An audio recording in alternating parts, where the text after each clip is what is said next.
Tensions continue to build in Ukraine's Crimean Peninsula. Russian, or at least pro-Russian forces, have attacked Ukrainian military bases and set their sights on more journalists.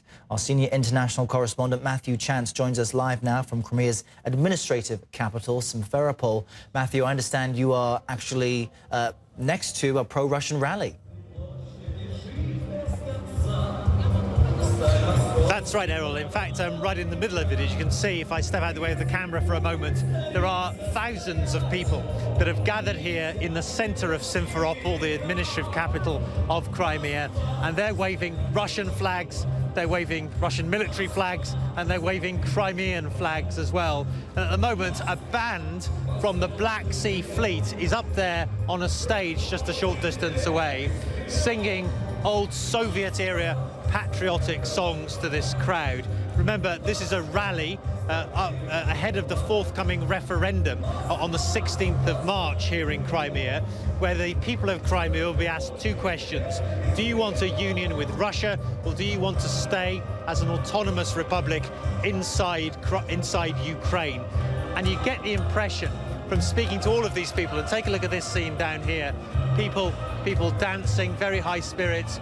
You get the impression very strongly from being in the middle of this crowd that they want one thing, which is a closer union and integration even with the Russian Federation. So we'll see how the results of that referendum are, but obviously the message coming across very strongly here about what people want, Errol. And Matthew, outside of this central square, what we've witnessed this weekend anyway is that these pro-Russian forces seem to be incrementally increasing their control there. What have you seen?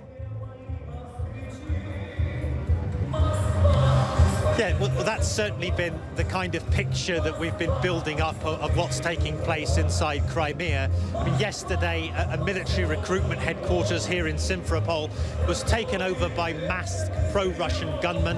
They evicted all the people inside and took over the building, took down the Ukrainian flags and painted Russian flags on the gates outside. There was also a very interesting scene, a convoy of 60 military vehicles coming from the direction of Russia. They were unmarked. We believe they were carrying troops and military equipment, but there was no insignia to identify them. But coming in from the Russian border across Crimea, locating themselves a short distance from Simferopol, the administrative capital. And so it does seem that pro-Russian forces already in operational control of Crimea are kind of tightening their grip by the day. Now, I know it might seem strange to ask this while you stand in the middle of a pro-Russian rally, but how certain is the outcome to next week's referendum? Do all Russian-speaking people want to be a part of Russia once again? I think it's fair to say, Errol, that the majority of the Russian speakers here in Crimea, who remember make up the majority of the people in Crimea, do want that. I mean, there's a pro-Ukraine rally that's been taking place down the road with nowhere near as many people that have turned out here.